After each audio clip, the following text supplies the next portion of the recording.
Buenas tardes, me permito exponer el caso del proceso de selección realizado en el municipio de San Jerónimo del Valle, cuyo objeto dotar al hospital con tecnología médica de última generación, adecuar quirófanos y fortalecer la capacidad de atención en unidades de cuidados intensivos. Valor del proyecto 15.000 millones de pesos, modalidad de selección y licitación pública, actores del proceso, funcionarios de la oficina jurídica, secretario de salud, comité evaluador, supervisor del contrato, contratista, unión temporal compuesta por 2 sociedades, e interventoría externa. El proceso fue objeto de controversia debido a denuncias presentadas por ciudadanos, medios locales y veedurías comunitarias. Entre los hechos reportados se encuentran los siguientes. Primero, posible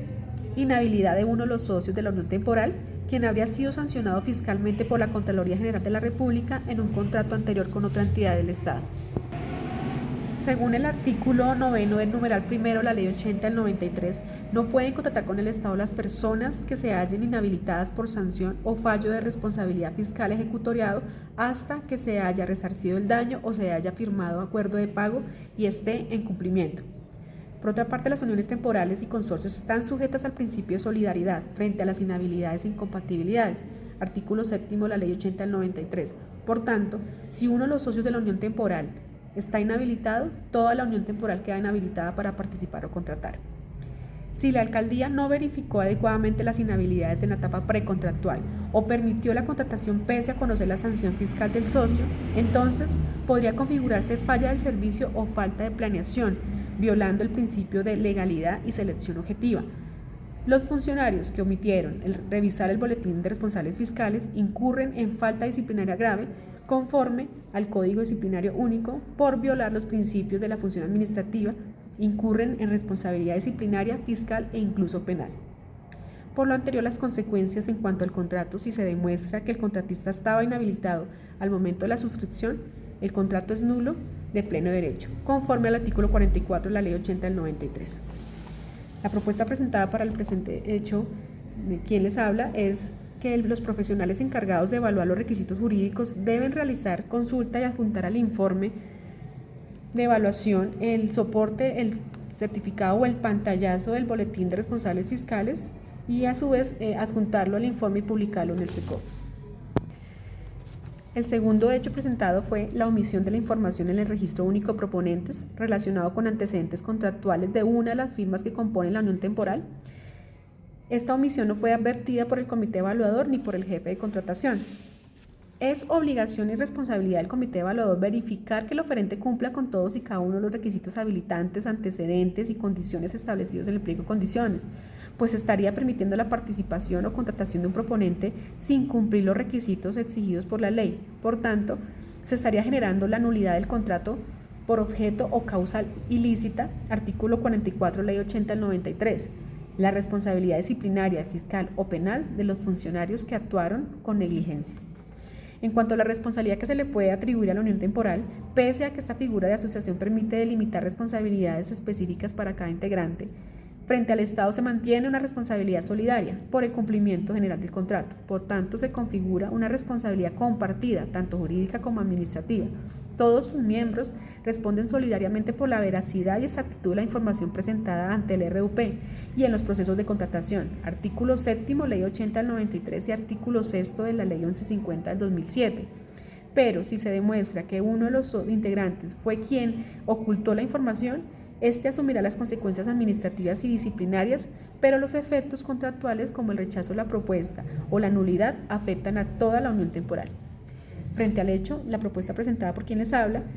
es y considero que el Estado debe realizar algún trato o convenio con las cámaras de comercio para que de manera gratuita las entidades puedan acceder a la página o mediante un portal exclusivo puedan descargar y verificar el documento completo del RUP.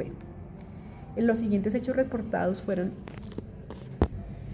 presunta incompatibilidad de la jefe jurídica de la alcaldía, quien participó en la estructuración del proceso contractual a pesar de que su esposo es socio de la empresa que asesoró a la unión temporal ganadora en la preparación de la propuesta técnica.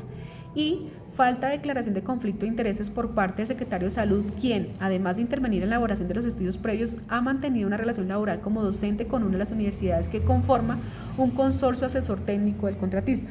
Por tanto, la omisión de declarar el conflicto de intereses tiene consecuencias tanto disciplinarias como administrativas, falta disciplinaria grave por vulnerar los principios de moralidad y transparencia, Ley 734 de 2002, artículos 34, 40 y 48, posible nulidad del proceso contractual o de los actos administrativos relacionados por violación del debido proceso y al principio de imparcialidad, y eventual responsabilidad fiscal o penal si se demuestra que la omisión favoreció indebidamente al contratista o causó detrimento al patrimonio público. Según el artículo 8º, numeral primero, literal F de la Ley 80 del 93, están inhabilitados o incursos en incompatibilidad los servidores públicos que, por sí o por interpuesta persona, tengan interés en la celebración de contratos con la entidad en la que laboran, o que intervengan en procesos contractuales en los que tengan interés sus cónyuges, compañeros permanentes o parientes hasta cierto grado de consanguinidad o afinidad. Asimismo, el artículo 44 de la Ley 1952 de 2019 señala que el servidor público incurre en falta gravísima cuando participa en actuaciones administrativas en las cuales tenga interés directo o indirecto, o cuando no se declare impedido ante una posible situación de conflicto. La propuesta presentada para este hecho es que todos los funcionarios que participan en un proceso de selección presenten ante la oficina jurídica una carta donde manifiesten bajo la gravedad de juramento que no se encuentran inmersos en algún conflicto de intereses o que no presenten alguna inhabilidad o incompatibilidad, documento que considero que debe ser parte del expediente del proceso contractual. El quinto y sexto hecho presentado fue el silencio supervisor del contrato frente a demoras evidentes en la entrega de los equipos que ya ha generado la necesidad de prórroga, sin reporte oportuno ni alertas emitidas en el ordenador del gasto, actitud pasiva del interventor frente al cambio de personal clave sin autorización, pese a que las hojas de vida aprobadas inicialmente fueron parte del análisis de ponderación técnica. Por tanto, teniendo en cuenta que la actitud pasiva ante el incumplimiento de obligaciones contractuales y cambios no autorizados en el personal La actitud pasiva ante el incumplimiento de obligaciones contractuales y cambios no autorizados en el personal técnico genera una responsabilidad, puede ser de tipo administrativo, disciplinario, fiscal e incluso penal. Esta responsabilidad puede dar lugar a sanciones como reparación patrimonial por la vía fiscal, sanciones disciplinarias por falta gravísima, inhabilitación para contratar o ejercer funciones públicas.